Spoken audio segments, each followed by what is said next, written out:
ಇಷ್ಟೊಂದೆಲ್ಲ ದೊಡ್ಡ ಸಿನಿಮಾಗಳವೆ, ಅದ್ರ ಮಧ್ಯೆ ನಮ್ದೊಂದು ಸಿನಿಮಾ ಅದು ಯಾವಾಗ ಬರ್ತದೋ ಏನೋ. ಇವತ್ತು ಪ್ರೊಡ್ಯೂಸರ್ ಬೇರೆ ಪೋಸ್ಟರ್ ಮಾಡ್ಸೋಕ್ಕೆ ಅಂತ ಬತಾವನೆ. ಒಂದು 20,000 ಟೋಕನ್ ಆಗಂಗೆ ಮಾಡಪ್ಪ ದೇವ್ರೇ.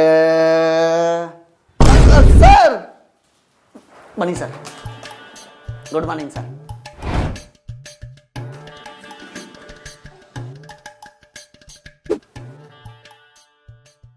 ಟೈಟ್ಲ್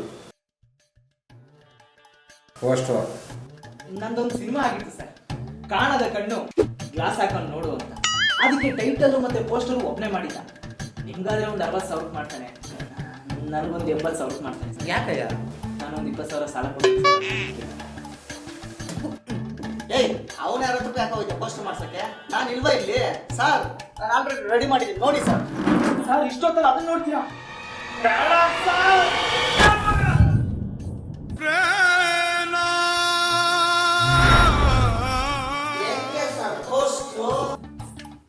ಈ ಕಡಪಾಗದ ಮೇಲೆ 3 ಜನ ಹೀರೋಗಳು ಕೂತಿರ್ತಾರೆ, ಇಲ್ಲಿ ಹೀರೋಯಿನ್ ಕಾಲರ್ ಆಡ್ಸ್ಕೊಂಡು ಕೂತಿರ್ತಾಳೆ ನದಿಲಿ. ಇದು ಸರ್ ಪೋಸ್ಟ್. ಯಾಕೆ ಪ್ರೊಡ್ಯೂಸರ್ ಬೇಜಾರಾಗ್ಬಿಟ್ರು? ತೆಂಗಿನ ಮರದಲ್ಲಿ ಎಳ್ನೀರಿಲ್ಲ. ಅದೇ ಒಂದು 4 ಕೆಂಡ ಬಿಟ್ರೆ ಆಯ್ತು ತಗೋ.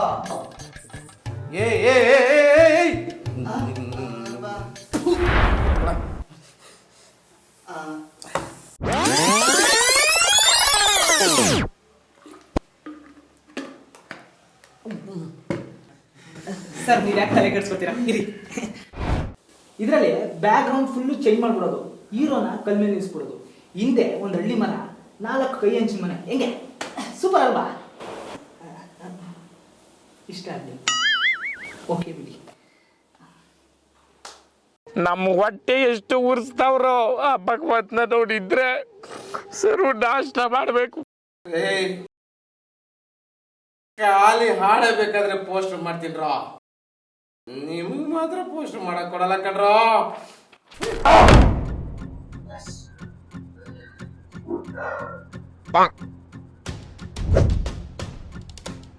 ಪೋಸ್ಟರ್ ತಾನೆ, ನಾನೇ ತರ್ತೀನಿ. ಪೋಸ್ಟರ್ ಅಷ್ಟೇ ಅಲ್ಲ, ಟೈಟಲ್ ಬೇಕು. ಅದೇನ್ ಬಿಡ, ಯಾವ್ದಾನ ಒಂದು ಸಿನಿಮಾಯಿಂದ ಎತ್ತುತ್ತಾನೆ. ಒಂದು ಸಿನಿಮಾ ಅಲ್ಲ, ಎಲ್ಲ ಸಿನಿಮಾಯಿಂದ ಎತ್ತೀನಿ. ತಾಕತ್ತಿದ್ರೆ ಕಂಡಿಡಿ.